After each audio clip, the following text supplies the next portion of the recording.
make a move and the bunny gets it. I said, put the bunny back in the box.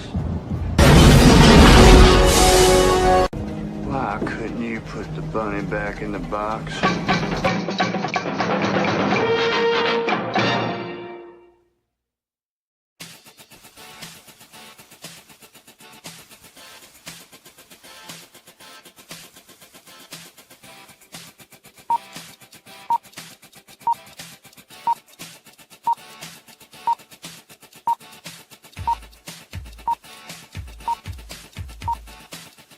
It's showtime.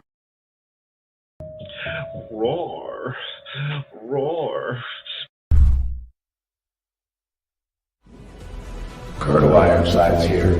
200 years I stood in the gap, fighting those who would harm my country. It was my honor, my sacred duty, so help me God. 9 times they took my life. 9 times I stood back up and made them pay. The freedom fighter I could handle anything, but someone betrayed me. I was ambushed, made mortal, rendered powerless, and retired. They passed an amendment that made me a civilian before I left the hospital. For 50 years I watched my country change. Watched its work while erasing me from history. The day I quit my job, I powered up and discovered they lied about that too. I'll remind them of freedom. I'll remind them of duty. I'll remind them of their oaths and who they serve. I'll remind them while I'm shoving it down their throats.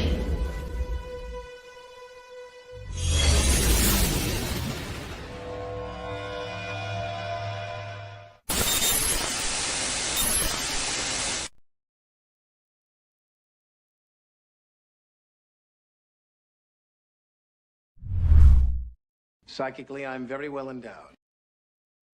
I wanna know what you're thinking. There are some things you can't hide. I wanna know what you're feeling. Tell me what's on your mind.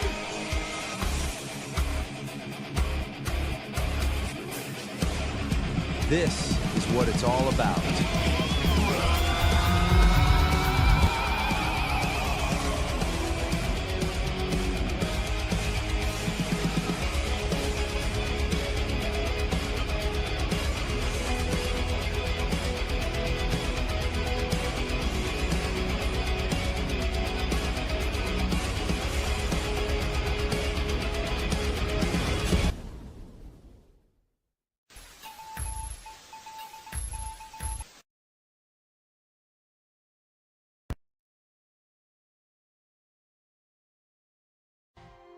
This is what it's all about. Hey everybody, welcome to the Monday Night Show. The money is thinking about. Now, we're talking about, all-American stuff over the weekend because it's the 4th. But something I wanted to explore further. Now, America is unique in all the world. Isn't because America is a culture that came from the people and not from the country, the history of the country. Every other country in the world had roots that were centuries old. But America was a country that was made up of people that came to this country and created culture here. And so America is very unique in that. It's one of the first, it's the first culture in the world. Maybe Australia to a certain extent. But Australia had mostly from the same culture that settled it. America had multiple cultures all across the world that had, and they were in this melting pot concept that was allowed by the American Constitution. And because of that, since then it's been dissolved by a lot of political shenanigans attempting to keep us separated when we used to be,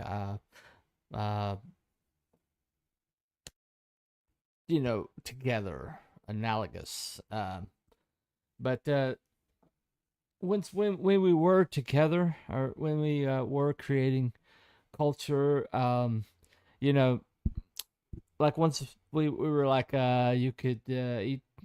To this day, I can go across the street and eat tacos, or I can go down the street, eat Chinese food, or or some other cuisine, and it's available to me. That is not common in the world. I think we as Americans don't really understand that. But seeing the World Cup people visit, sorry, and seeing their perspective on things, it's kind of been eye-opening as the things that we take it for granted. I mean, they're coming over here, and one of my favorites is the British guy that was trying to eat ribs with a knife and fork, and this black gentleman comes over and says, "No, no, no, no, you don't eat it that way. You pick it up and eat it off the bone." And he did see the guy's eyes light up when he bites into it, and it's like, oh my God, it's like melting in my mouth. I've never had, meat that's succulent before. But anyway, things that we take for granted have been revealed to us as to be very unique in the world. I think our powers that be, press, different people that have told us that we're the bad guy, that we're somehow inferior to the European cultures of the world, that we're uncouth, and we're finally starting to see that maybe our uniqueness lies in the fact that we have this breadth of experiences, and of our legal immigration that has come in, and has assimilated in our culture, created this melting pot. And because of that, out of that, our breadth of entertainment is unique in the whole entire world. No other market is as varied and as deep as the American entertainment market. Of course, in recent years, it's been constricted deliberately, but we'll get into that. So let me start. We'll start with the movie industry. So how did Hollywood come to be, and how did it wind up dominating? Here we go. How did a quiet, rural piece of California real estate, named literally just after a holly bush, transform into a massive global entertainment empire? It's a pretty fascinating paradox when you dig into it. We tend to think of Hollywood today as this totally untouchable monolith of culture and commerce, but its origins are incredibly ironic. It was actually born out of a desperate escape from monopolistic control, only to turn around to become one of the most tightly controlled monopolies in history, before shattering and reinventing itself over and over again. Welcome to This Explainer. Today, we are diving deep into the absolutely incredible history of Hollywood. Looking at the sources, we're going to explore over a century of explosive booms, devastating busts, and massive industry disruptions. It is a real masterclass in how a business survives by continuously and completely rewriting its own rules. Here is our quick roadmap for today. Number 1, the birth of a film capital. 2, the studio system rises. 3, golden age to Red Scare. 4, the blockbuster era begins. And finally, 5, streaming and IP dominance. Let's jump right into section 1, the birth of a film capital. Okay, get this. The motion picture industry didn't actually begin in California at all. It started on the East Coast, and it was completely dominated by Thomas Edison. In the 1890s, Edison's Black Maria studio in New Jersey was basically the hub of early film. But Edison's Motion Picture Patents Company, which people just called the Trust, was aggressive. I mean, they rigorously enforced their patents, effectively suffocating independent filmmakers. So what did those filmmakers do? They fled. They wanted consistent sunlight, varied landscapes, and honestly, extreme distance from Edison's lawyers. So they headed west. By 1910, a short film called In Old California became the first one entirely shot in Hollywood. Just a year later, Nestor Studios opened up on Sunset Boulevard as the area's first actual studio. And by 1915, a mass westward relocation was officially underway. The idea just spread like wildfire. And take a look at the iconic Hollywood sign. We look at it today as this grand, almost sacred monument to cinema, right? But back in 1923, it was put up as Hollywood Land, and it was strictly a billboard to promote local real estate. The area had only just merged with Los Angeles a decade earlier. That sign was quite literally just meant to sell houses in a neighborhood that was named by a couple, Harvey and Daida Wilcox, back in the 1880s. So before Hollywood was an industry, it was just dirt and a marketing pitch. Moving right along to Section 2, the studio system rises. So, remember those independent producers who Okay. So that's how Hollywood got its start. Hollywood literally means Hollywood. It's literally the trees were holly. And so there's really no. I mean, I've seen some people who have like some conspiracy theories about holly being a wood that's used in cult rituals or something like that. I've seen people bring that stuff up. It's entirely possible, I guess, but I'm not really the kind that is going to like really obsess over that stuff. But yeah, the rise of the Hollywood, the studio system, and everything. Here you go. successfully escaped Edison? Well, ironically, they turned right around and began building their own massive empires, creating what we call the studio system. The key buzzword here is vertical integration. Companies like Paramount, Universal, Fox, and Warner Brothers didn't just make movies. Oh no, they owned the entire life cycle of the product. They controlled the production on their lots, they managed the distribution networks, and they even owned the theaters where the films were actually shown to audiences. It was an incredibly efficient, practically airtight business model. And through this, they manufactured megastars, people like Charlie Chaplin and Mary Pickford. Though, funnily enough, those two eventually became so powerful, they formed their own company, United Artists, just to win back some independence from the very system that made them famous. But then came a massive technological disruption. The silent era relied on incredibly physical acting, right? It was a universal visual language that made international distribution super easy. But in 1927, Warner Brothers released The Jazz Singer, which introduced synchronized sound. The era of the talkies had arrived, and it was a total game changer. This perfectly illustrates how technology absolutely forces adaptation. Talkies ended the silent era practically overnight and massively boosted studio profits. But it wasn't all sunshine. It caused severe upheaval. A lot of beloved silent stars whose voices or accents just didn't match their on-screen personas, they saw their careers completely derailed in a matter of months. That brings us to Section 3, from the Golden Age to the Red Scare. As the industry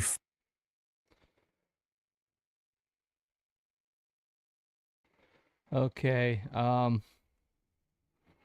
right. I'm gonna skip this part. This part is pretty much propaganda. We know for a fact now that that the Red Scare was actually true. That the communists were intervening and were infiltrating, and eventually won. They eventually took over the studio system. So, this is going to talk about witch hunts and stuff like that. That just simply did not happen. These people continued getting Oscars. They continued getting work. I watched the whole Trumbo movie, and the blacklist really, all it did was like push these people underground. It didn't eliminate their work. You know, people still got work. And they still won Oscars under pseudonyms, like Trumbo won for Only the Brave, I think it was called, under a pseudonym. He also won for Spartacus under a pseudonym. So they were still getting work in the industry. As a matter of fact, the only thing that the industry basically agreed with them. They just because the government was conservative and concerned and interested, they basically just pulled a shell game until they felt free to surface again and start doing things under their own name. Now, so let's see. Let me go ahead and move it ahead to here. Okay. We have this tightly controlled, vertically integrated studio system operating at peak efficiency, albeit under immense political pressure. You really have to wonder, what could possibly topple a monopoly that massive? What finally breaks it? Let's find out in Section 4. The blockbuster era begins. So that old world eventually collapsed under two massive blows: the 1948 Paramount Decree, which broke up vertical integration, and the devastating rise of television. People were staying home, and out of those ashes rose what we call New Hollywood. Spanning the late 1960s to the early 1980s, power suddenly shifted away from the suits in the studio executive offices and directly into the hands of brilliant, somewhat rebellious directors. Heavily influenced by European cinema and the massive social upheaval happening at the time, auteurs like Francis Ford Coppola and Martin Scorsese. You caught that Freudian slip, right? That they were influenced by European. You know, what particular part of Europe was what they were inspired by? Russia. So we know that Russia agents were already infiltrating Hollywood about this time through the unions. That came in through the unions. And people who are being kind of like smeared today, like John Wayne, Walt Disney, people like that, we're trying to prevent it, but they came in through the unions, and they took over. And the New Hollywood is basically when all the little communists got to be able to make their pet projects, starting with Easy Rider. And once Easy Rider, began, was successful, artificially so, because I've seen the movie. We've all seen the movie. It's not a good movie. It's just not. And yet this movie was pushed into every single segment of society and we were told that it was a masterpiece or something like that. And it's like, no, it wasn't that good. And yet, that was the movie that kind of changed everything. So that was the movie that was the template for what was to follow. Anyway. Scorsese began creating these incredibly gritty, realistic, director-driven masterpieces. Think The Godfather. It was this wonderfully fertile artistic period and a complete 180 from the old sanitized factory system. But, as always in the history of Hollywood, commerce pretty quickly caught up with art. In 1975, Steven Spielberg released Jaws, and then in 1977, George Lucas dropped Star Wars. And wow, these two films completely disrupted the industry all over again. They essentially invented the modern blockbuster era from scratch. We are talking massive, unprecedented wide releases, crazy merchandising tie-ins, and high-concept visual spectacles. This new formula proved so unbelievably lucrative that it just became the new template for everybody.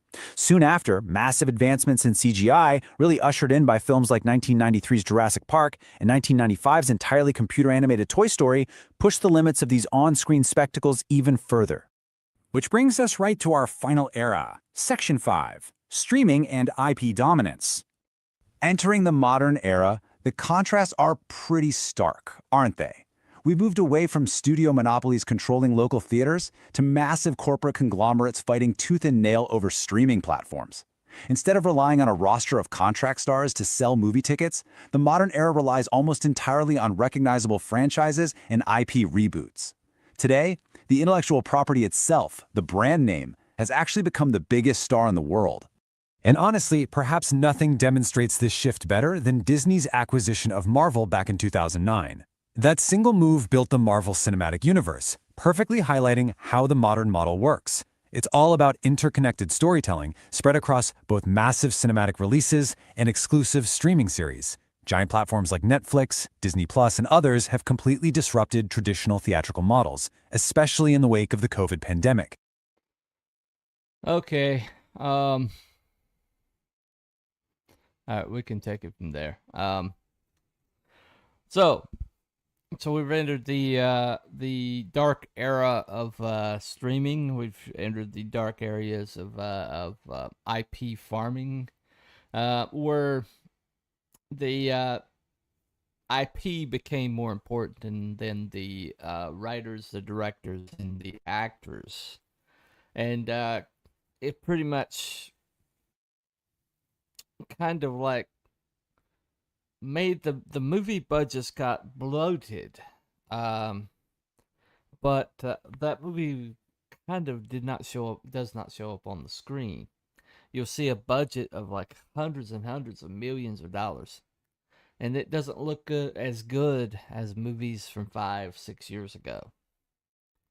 And I mean, trust your eyes. Check out with what's going on with your eyes, and so the past of Hollywood, it's the founding of Hollywood, the studio system, into the quote unquote Red Scare era, which was basically a realignment of Hollywood against conservative values, and then the rise of the blockbuster, and the powerful director, and the rise of the movie star.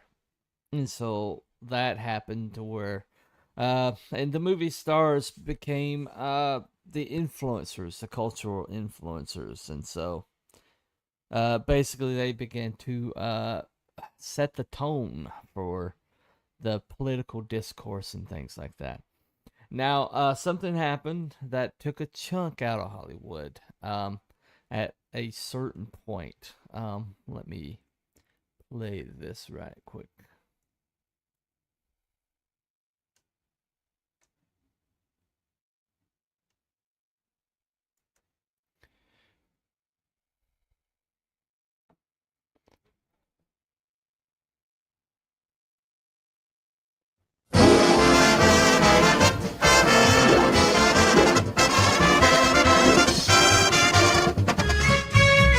Just sit right back and you'll hear a tale of a fateful trip that started from this tropic point.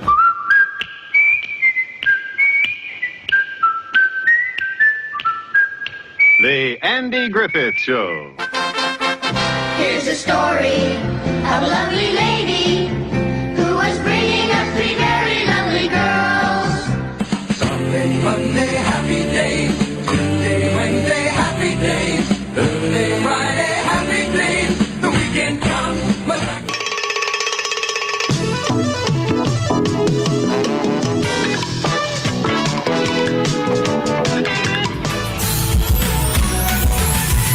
whatever happened to predictability? The milkman, the paperboy. The Simpsons.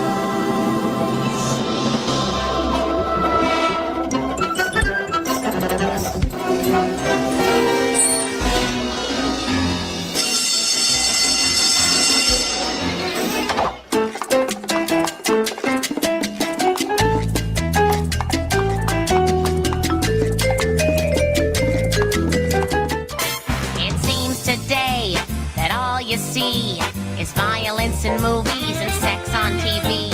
But where are those good old-fashioned values on which we used to rely?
Okay. Well, that one,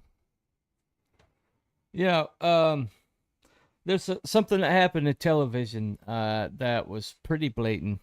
It happened around 1983, I think it was. It's called the Rural Purge. And a executive came into CBS and decided that everything had to be urbanized because the younger demographic was who they needed to aim for, which was actually Gen X at the time.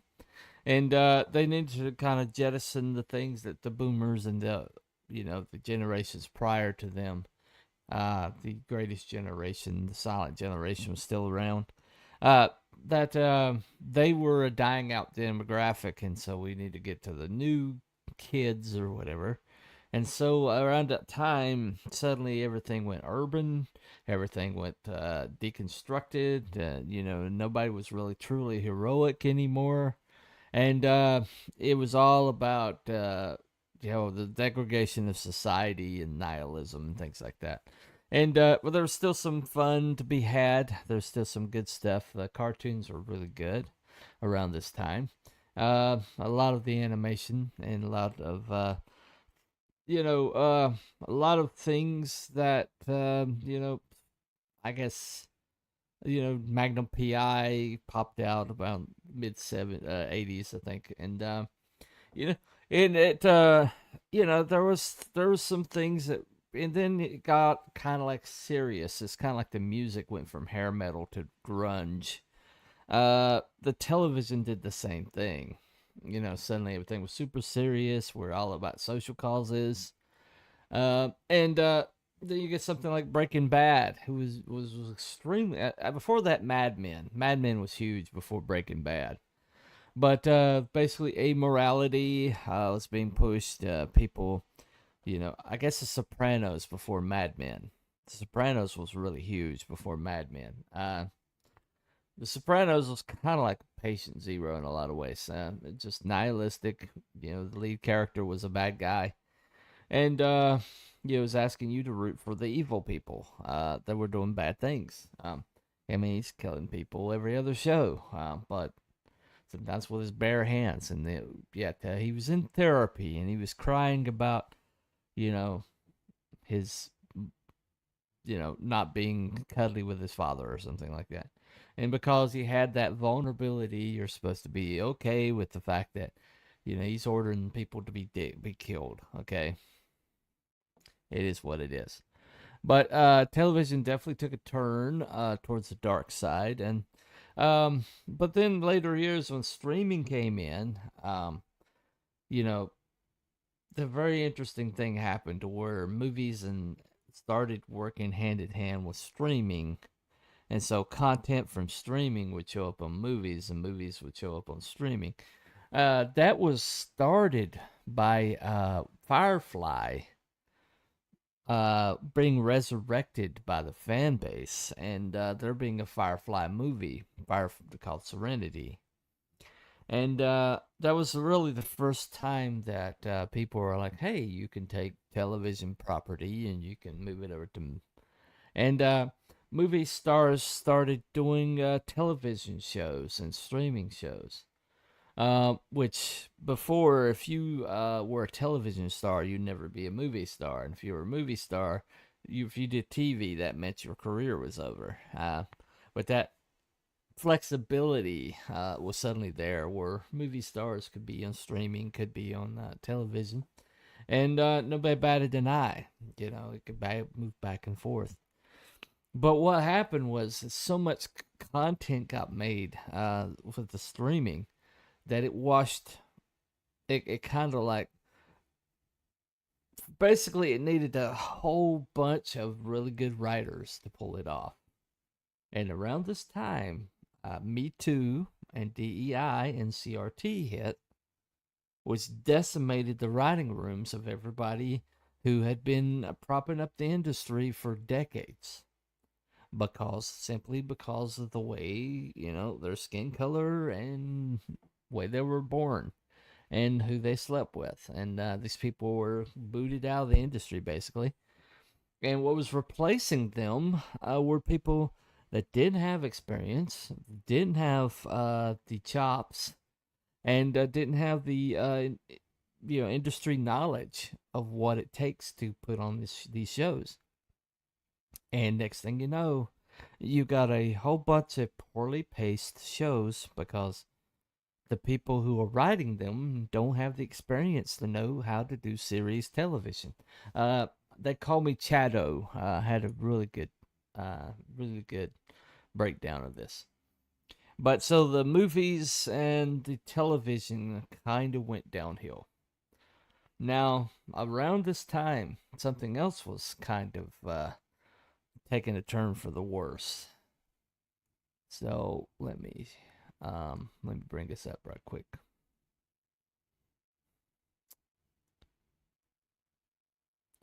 Here we go.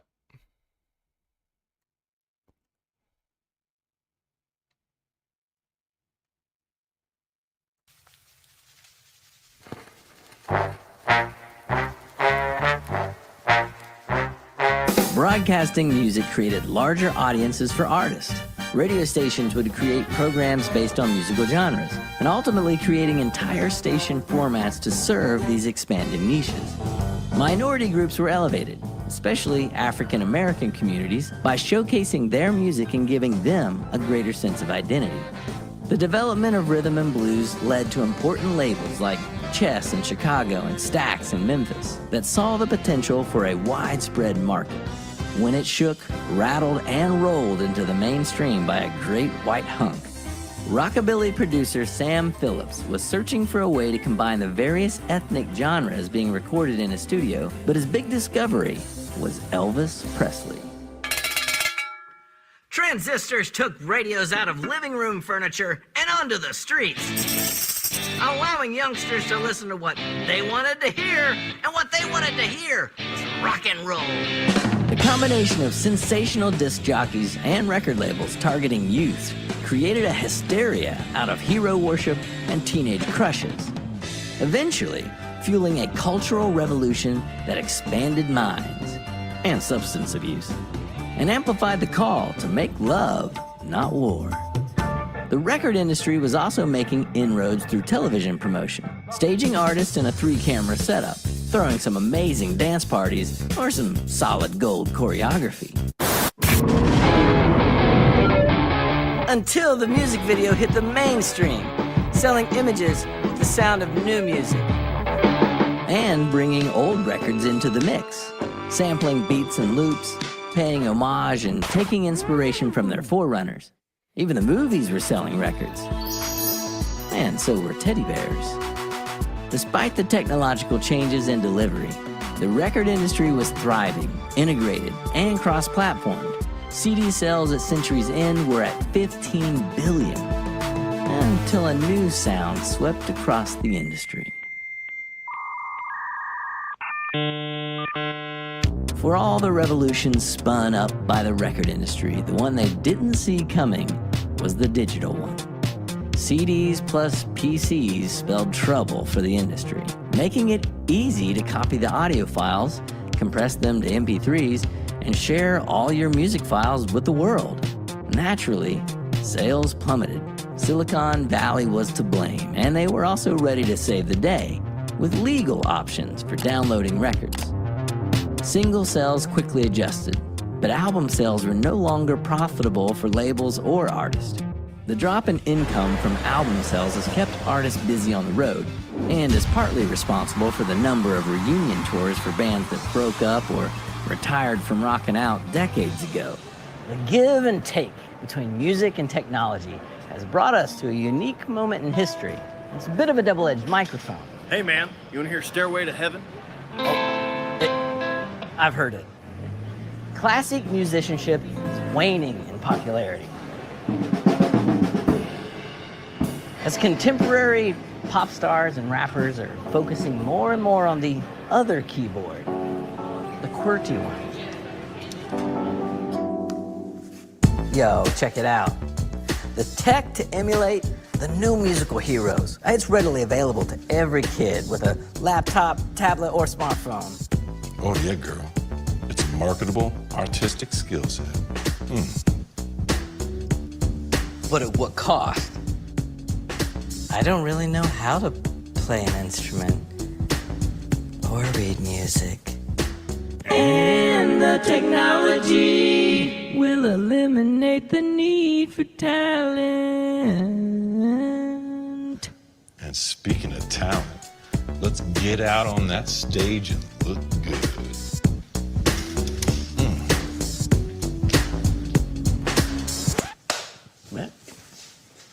Oh, they're gonna make a lot of money. And speaking of money, the way artists are making it is changing. In 2018, the top heritage artist, which is a polite way of saying old, made more money overall than the top contemporary acts.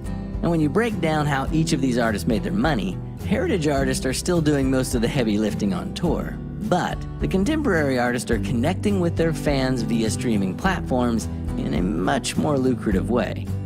Overall, album sales have dropped over 18% in 2018, while audio and video music streams jumped more than 35%, setting a record high of over 534 billion streams. As this progresses, and at 100 billion% will, not an official stat, as it's likely to continue, the heritage artists and their fans will need to adapt or be left behind. This video. Okay. Hold on a second. Does art imitate life or does life imitate art? Bit of birth. It's a feedback loop. Yeah. Except something's happening that's kind of interrupting that loop. We're going to talk about it. Many are easily manipulated for sure, but there's also supply and demand. Wrangling the zeitgeist is as simple as it may seem, or as it may seem. As it may seem. Okay. All right. However, there's something that happened in the music industry in the 90s that kind of like the deception. Okay, you had the Monkees, and you had like the Wrecking Crew that were basically the band for most of the greatest, the artists that you know. The music on those albums was basically played by a group of about 22 to 30 musicians in the LA area. They call them we call them the Wrecking Crew. They didn't call themselves that.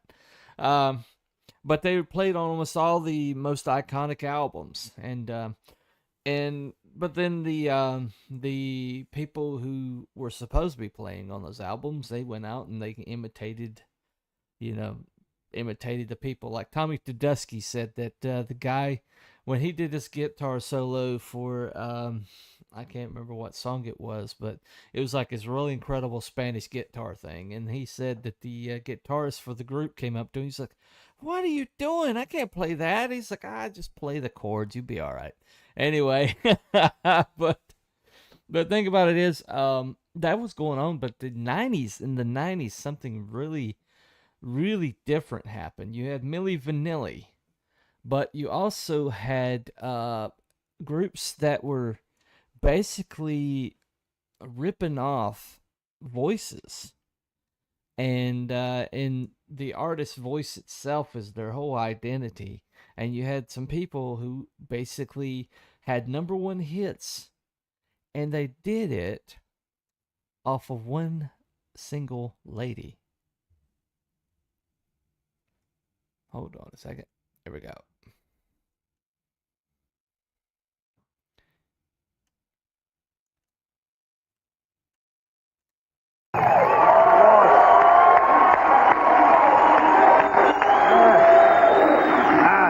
Now, most of you all know what time it is, but for those who don't have a watch, I'm going to show you this video and just show you what the state of the art is.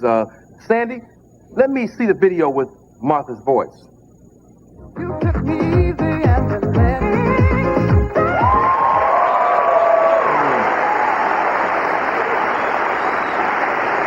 Now, the problem with it is there are kids watching television and they think that there's a group called Black Box and that's the lead singer, and I just think that's a little deceiving. Did you know you weren't going to be even credited when you were in the studio singing? No. The whole thing came down to a video clip of this woman singing my song. She's lip syncing to my voice. I sang the song, and she's just basically mouthing the words and portraying herself as the person who sang the song. Now, who is that lady? Is she even a singer? That has been up for debate. Yeah. I don't think so. Well, I'm honestly not sure because I've never heard her sing. If truth came down to it, she might be able to sing, but... Like Vanilli at the press conference? Okay. Possibly, yes. Possibly, yes. That's a funny thing you should say that, because there is no instrumentation, no technology, just right there. You have to do it. You have to prove it. You have to prove it. Why do you think this is not your video, your album, because it is your voice? What's up? It seems like in the business you have to have the look. You have to have the image. And as you can see in most videos that you look at nowadays, what you see here does not fit the image. You're talking about that size 6 to 8 type thing? Yes, that's what you see out there. And a lot of people are not a size 6 or 8, and I still feel that they're talented. And sexy. Yeah. I would... I mean...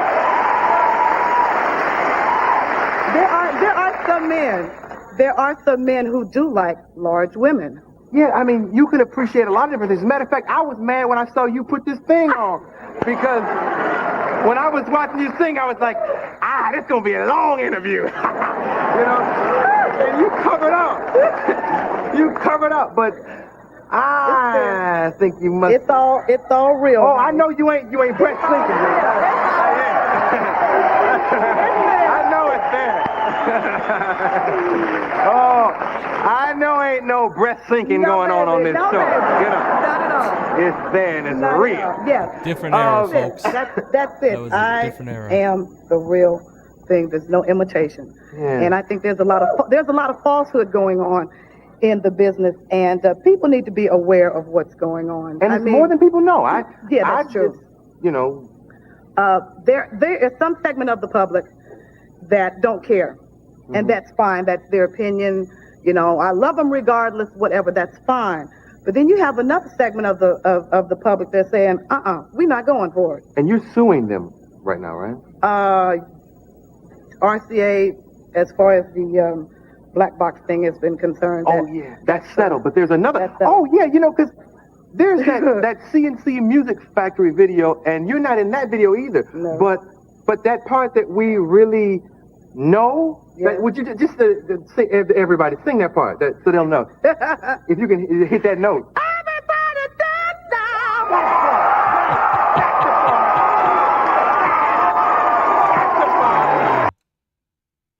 There can be no doubt. There can be no doubt that was Martha Wash. But Martha, what Martha went through, the same thing Ann Wilson went through. Ann Wilson, because of MTV, made everything about the visual. There was no room for people like Martha Wash.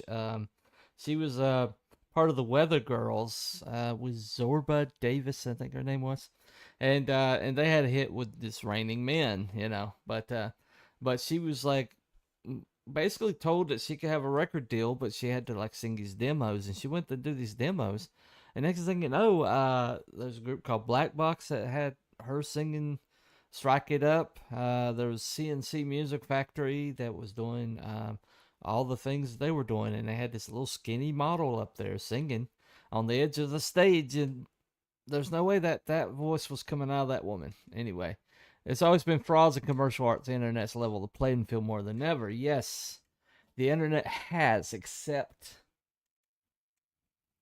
that's what we're coming to, okay? Now with movies, with television, with streaming, and with music, they're all coming together into and there's something new on the horizon that we all need to be aware of, because this is sinister for me. I mean, sinister is crap. Anyway, watch this right here and tell me what you see.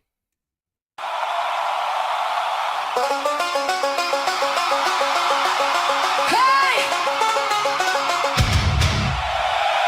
You see that little lady over there with the tiger guitar? I owe her everything. There was a time in my life where things weren't going so great. And she just looked at me and said, "Why don't you come sing with us? We're looking for a singer." And we've been rocking out together ever since. And not long after that, we found a little banjo player. And somehow, almost 10 years later, here we are.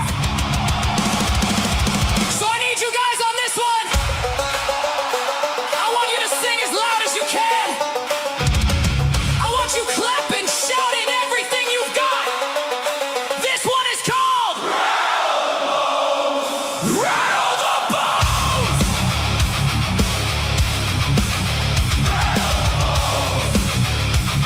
Hey, hey, hey.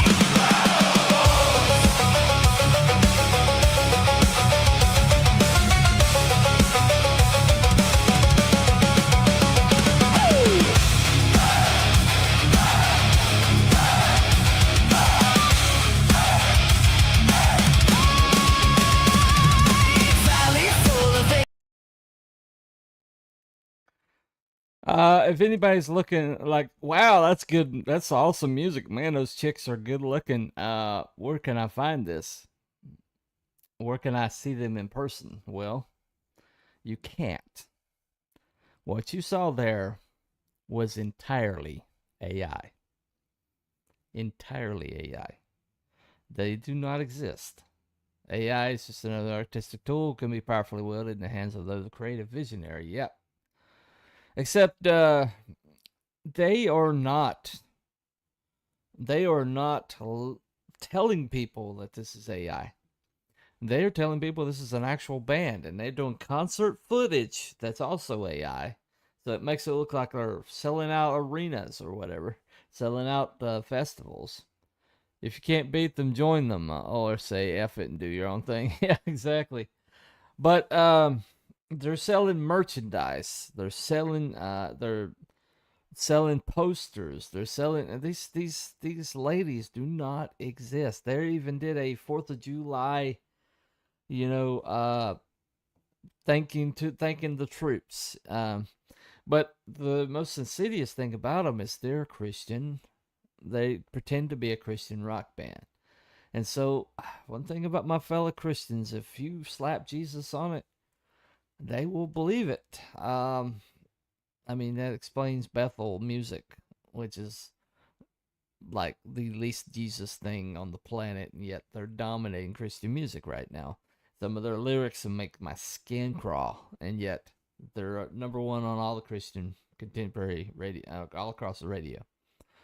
And they're basically replacing hymn books in churches with this music, and the people who are putting it out, this Bethel music, or this Bethel, I don't know what they call it. I don't think they call themselves a church, but they are. If you listen to what their theology is, it's god awful, and yet Baptist churches all across our country have this stuff. Baptist churches, conservative churches, Methodist churches, everywhere. Everywhere there's a church, even some more conservative churches, like King James Version only churches, are singing this stuff that they're putting in. And so this people, Christians are very, very vulnerable to artifice. They are. Afraid that art lies, it always has. A show business, I would say, sprezzatura. I'm not sure what that term is, but thank you for bringing that up. But there's a guy named Wings of Pegasus, and he is. I got a couple clips from him I want to play. But he's. If you're wondering how do we know that they're artificial? So how do we know that they're artificial? Okay. Let me see. All right. This is all created by typing in prompts. Now I have isolated the vocal, run them through pitch monitoring software. Of course, it's all going to look really calibrated because calibration to A440 now is an industry standard. And that's what the AI models are learning from songs that have been pitch corrected, or even using auto-tune live in particular performances by real artists. So you'll see this kind of thing all the time, this calibration. But we do have a little bit of variation in there, but it is just AI copying what it's hearing. So the ever so slight variation of being slightly sharp sometimes, that's what is either applied manually or programmed into live auto tune, for example, to make it sound less obvious. So AI is just copying that. But what I did find interesting, let me see if I can find the right bit.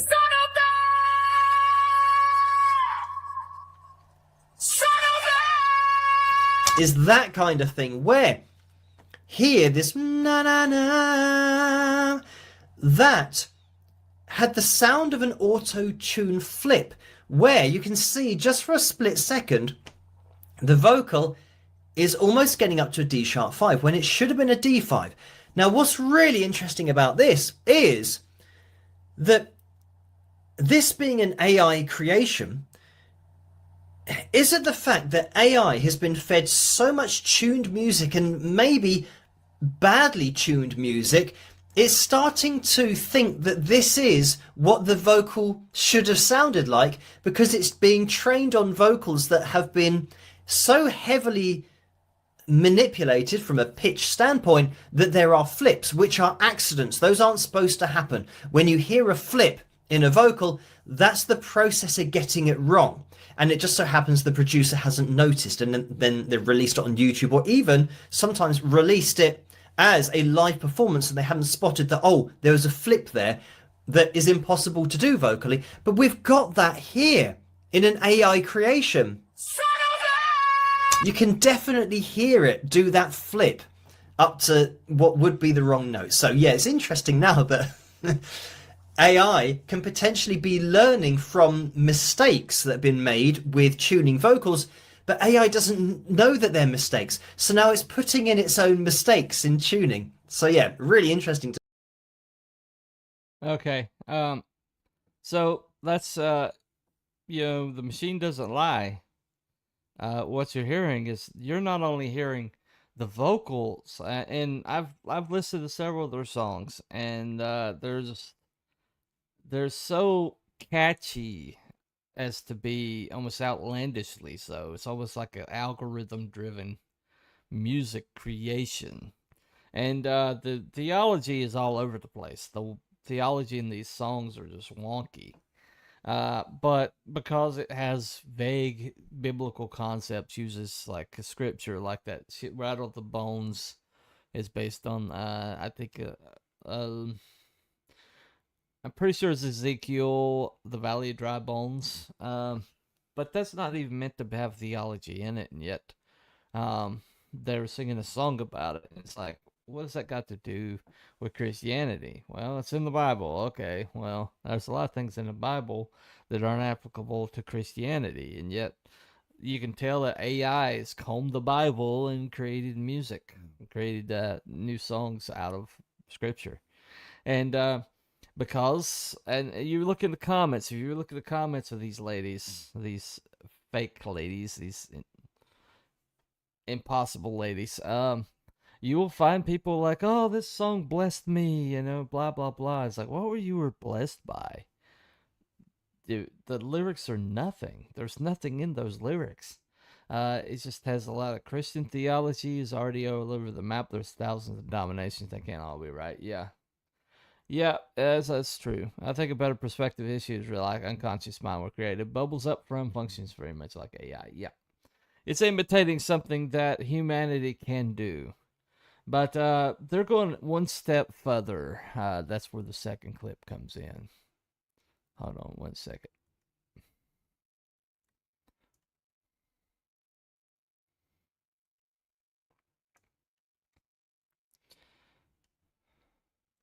To try and make it not an AI project. Say, oh no, I did do stuff, I used to do stuff, and now I do this. I mean, obviously we don't even know if the person is a musician, but anyone can do it. So even that is irrelevant, saying, oh yeah, I'm a musician. So yeah, the fact that I'm typing in the prompts makes it more, I don't know, respectable. And like I said in my other video, there are musicians and there are people that like to create AI music. And I don't have a problem with that. That's absolutely fine because they're being honest about it. Just say that it's an AI project. So as we look through this, Shunned at a Funeral does not currently operate with a fixed touring lineup. Of course, because they don't exist. The music represents the studio vision of the project and may involve session musicians, collaborators, and evolving creative contributors. So yeah, there you go. The may is doing a lot of heavy lifting in that sentence, but again, you can argue that the music was created by real musicians because that's how the AI models have been trained. They've been listening to real musicians and real songwriters' work, and yeah, not compensating them for that. And then yeah, here it says all music, artwork, visual media, merchandise, and associated materials are protected under applicable copyright law. So, I mean, first of all, good luck with that. If you're using AI to create images of band members, and by the way, there is a section on the site that says about the band members, and they have names, and they say, oh, and she's the sister of the guitar player, and then the guitar player's got a cousin, and she plays, mandolin and things like that. So it's absolutely intended to deceive by including that information. I can show you that in a second. But saying that all music, artwork... Okay, so you're like, oh, well, what's going on, Cooper? Why are you so concerned with it? Why did you bring up the Wrecking Crew and what happened to Martha Walsh? It's because AI can take somebody's voice, somebody's ability, somebody's honed skill, and they can totally rip that off, put it on the brand new chick that doesn't exist anywhere on the planet, and sell music off of that person, off of somebody else's effort. Just like Milli Vanilli, just like Martha Walsh, just like all of this. It's not uncommon for companies to have trade secrets such as KFC Secret Blend. It's none of your business for the comic artist use a light box or photo reference or 3D model. Yeah. But the problem that's coming in with AI, the problem we're going to have to get, okay, but that's not new Greg Landon comics. No, cover artist that basically traces everything. Gets Eisner awards for it. But basically, we're gonna have to decide at some point if we can if we can accept artifice, if we can accept something that wasn't created by actual creativity or actually created by a human, and we have to decide if we are going to make that demarcation, and if we're going to look for the authenticity, because we're about to be up to our eyeballs in artifice. This group right here that I'm pointing out, they've got I just checked their YouTube. They've got 242,000 subscribers on their YouTube. They say that they've been around 10 years, but the first thing we've seen out of them was 2025, last year. And they're right up there on the top of the charts in Spotify, and they're dominant. I mean, the Christian rock area is pretty stagnant. It has been for a while, and suddenly it's like somebody algorithmically looked for the most stagnant musical genre and said, what's big right now? Well, girl bosses are big right now, so let's get a chick band that plays Christian rock. And okay, well, let's get all the flavors in there. Okay, let's get the redhead, the tattooed redhead, the edgy one. Let's get the black one, the black-haired one, the competent one, the more quiet one, and then let's get the little bubbly blonde-haired one. And let's cover the genres. Let's get the drop D tune guitar. Let's get the guitar solos in there, and let's get a banjo for a little bit of country flair. And then let's say they're from Texas, because a lot of Christian rock bands, and the most famous ones came from around Texas, in that area. And so it's all so calculated, and they're selling merch. And later on in that clip, he pointed out that since Spotify is clamping down on AI bands, that they're starting to sell their music directly through their website, and so they're funding themselves with this thing. And who knows, it could just be one guy. It could absolutely just be one guy who's using art bots, and because it's very good AI. It's top-notch AI. We're talking, top-level AI. It's going to be a decision made at individual basis. AI can't do his live performances, so if you're a musician and have an existential crisis, that should be your angle. Okay. What they're doing, this shunned at the funeral, is actually putting on concerts. But they're putting them on concerts in theaters, and you watch them on the screen, like you're watching. It's supposed to be a live performance, and you're watching it on the screen in a theater. So it's kind of like, you're watching a live stream from elsewhere, okay? And so they're selling out. All these theaters they're on sale right now. All these theaters across the country. And they're going to be watching what's supposed to be a live stream of these ladies performing a concert. And it's going to be completely AI. And when I see like little old ladies saying, "Oh, I've been waiting for somebody to come out with this kind of music, blah, blah, blah." And right now the epidemic of people who in India who were calling these little old ladies and draining their lifelong budgets. The grifters. I watch a grifter hacker attack. Where they take on these grifters, and and to see how many there are that are going after the senior adults in America is terrifying. But these people are doing the exact same thing. You got people sending them money hand over fist, buying their merch, and they don't exist at all. So that's not a live performance, completely different experience. Exactly. But that's what they're selling. They're selling, it's going to be a live concert. You can attend it, but you can go to your local theater and watch it. Except the live concert doesn't exist anywhere. And so, all the things that I was showing you today, that's brought us to this point. All the, when I was bringing up the supposed blacklist, and how none of those supposed blacklisted authors and writers and movie stars or whatever, none of them lost work. They all worked. All of them worked. It's a complete total wash. So we've been so lied to for so long that we're ripe for this. We are ripe for this. Okay, I mean, it's not grifting if you're delivering. I enjoy quite a bit of AI music. I have no problem paying for it. Okay.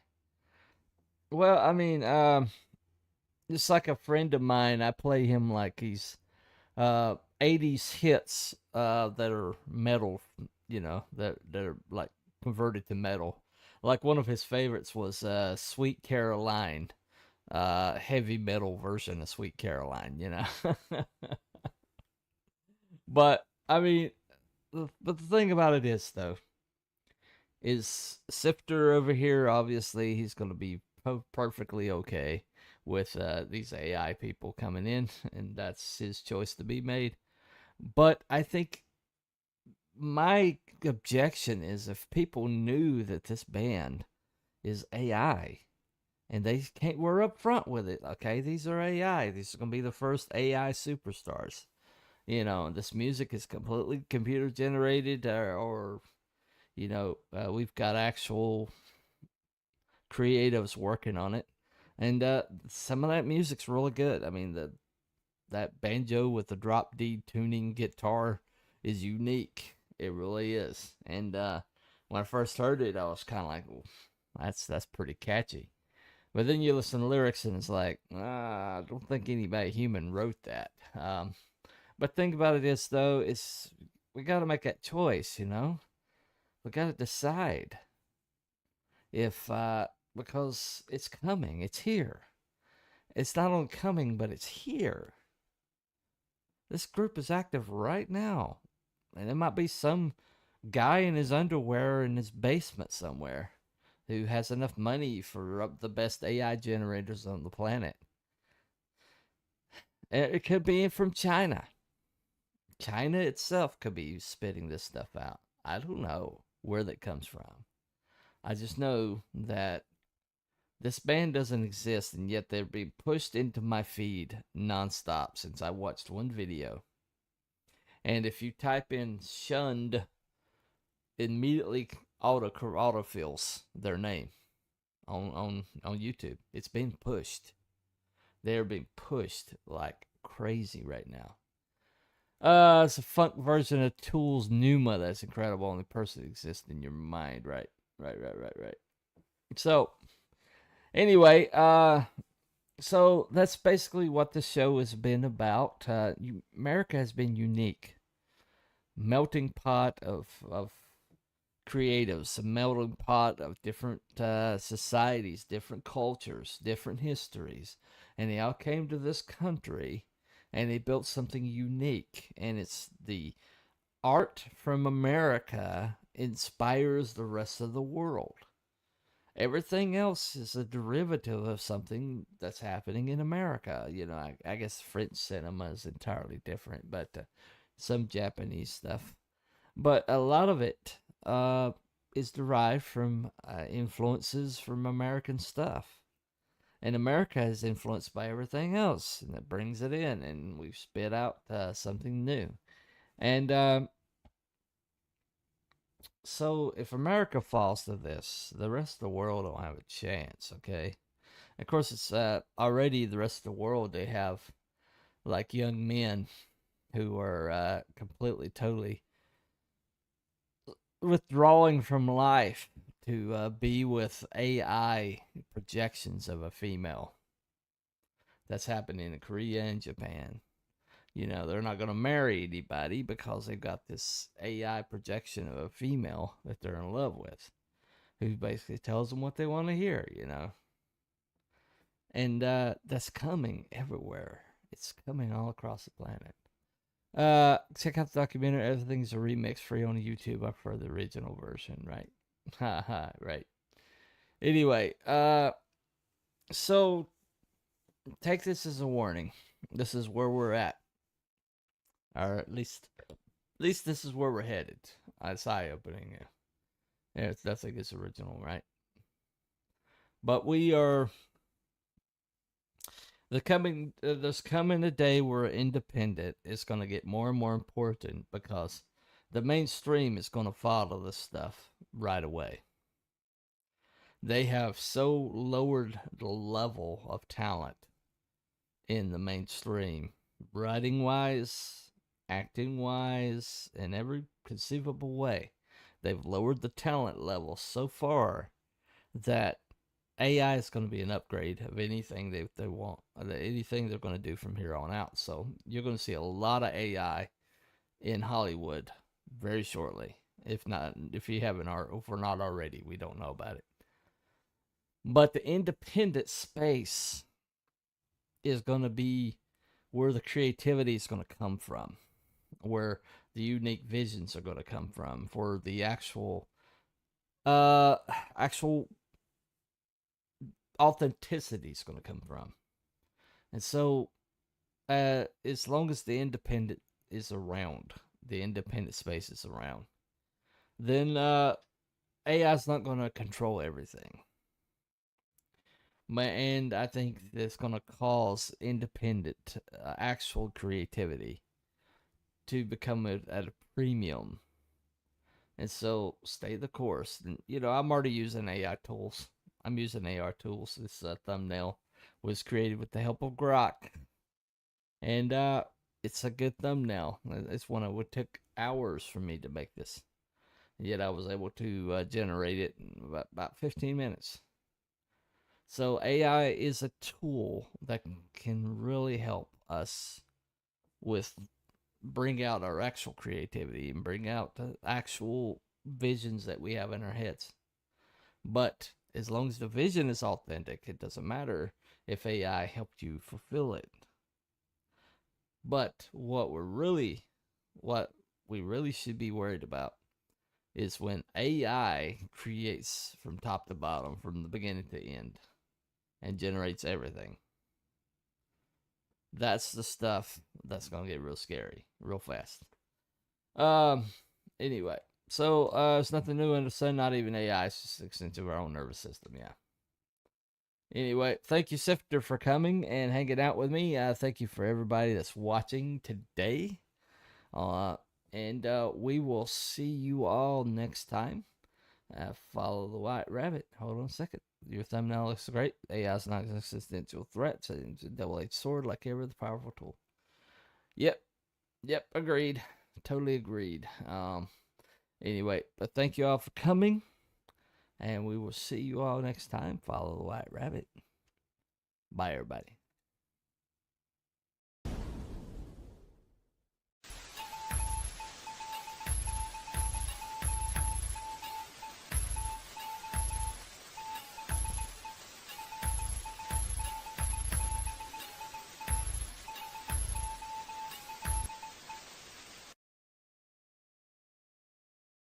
Thank you.